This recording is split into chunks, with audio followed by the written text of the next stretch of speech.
Well, g'day. Thanks for tuning in. This week I've got a wedding for you. But before I start, I want to publicly thank Steve from Spin Doctors.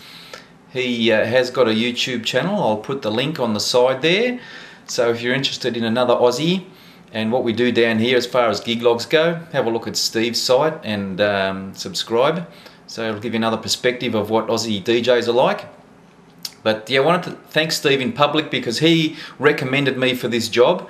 This is another reason why you shouldn't be enemies with the DJs in your area.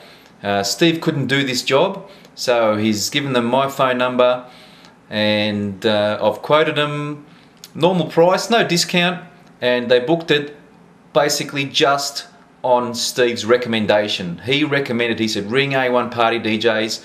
They did, they booked, no hassles. So thank you for the gig, Steve. Made me $550 richer. Well, $500 after the tax department takes its $50. Alright, so let's get stuck into the wedding. This is my first experiment with uplighting. So stick around, let's see what happens. Okay, this is what we look like tonight.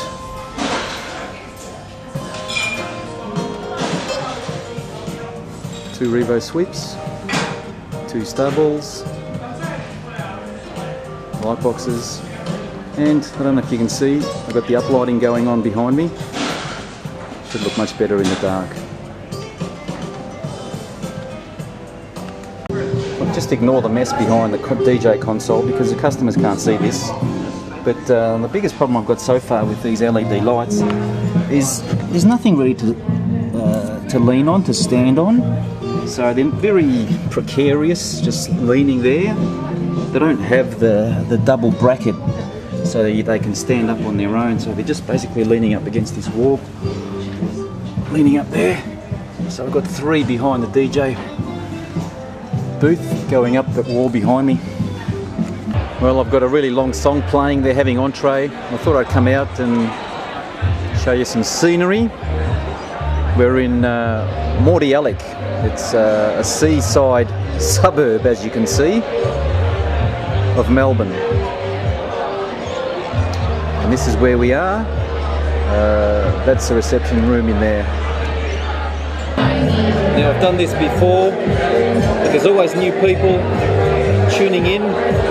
This is what I'm playing for background music. Remember, it's a wedding, it's not a nightclub. So this is basically background music, dinner music that I'm playing for a wedding. There you go.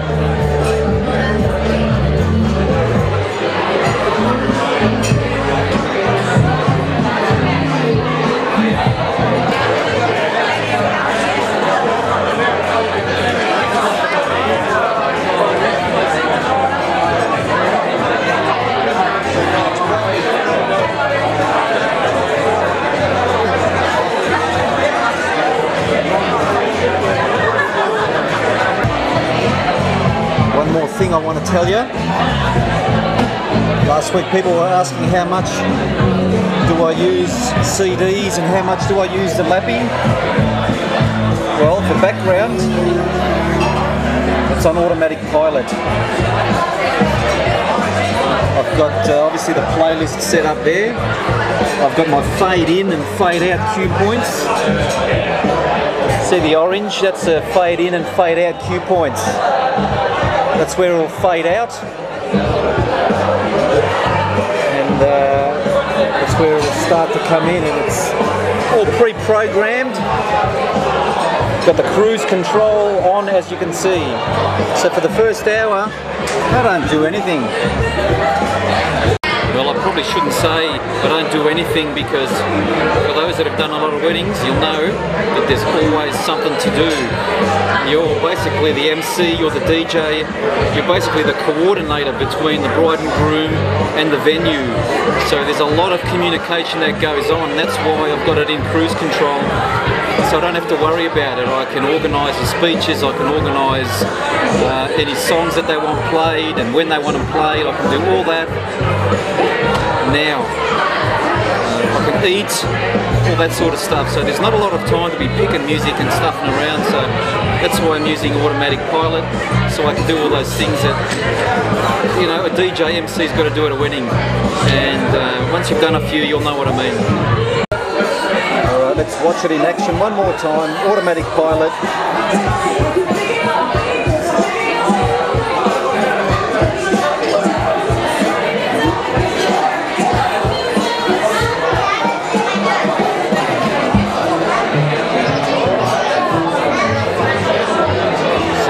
It even changes, it automatically picks the next song in the playlist and automatically loads it up into the next CD. So for those of you that don't have Traktor, there's a little feature that you can use. Okay, it's almost time for the speeches, and you know, you've got to start picking it up as far as the music goes. That's what I just played. That's what I'm playing now. It's good toe tapping, sing along type music. Okay, now it's time to have a look at the light show in the dark. Now this is a venue where we couldn't use any fog machine, so it was interesting to work out exactly what the revo sweep would look like without fog. And I can tell you, as most of you know, without fog these lights don't do much at all. So have a good look at the revo sweeps, just look at the patterns that it's doing, just have a look at what it's doing. If you haven't got one yet, they're a bloody great light, they're cheap enough and they do a lot for what you get. So have a look at what the revo sweep does, and also keep an eye on the LED lighting in the background.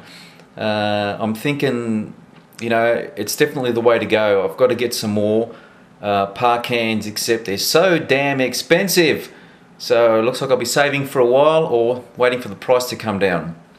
Alright, back to the party. That's easy, makes my job real easy. Put the brother pins on.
So as you can see, without fog, all those expensive effects that we buy, they don't do a lot.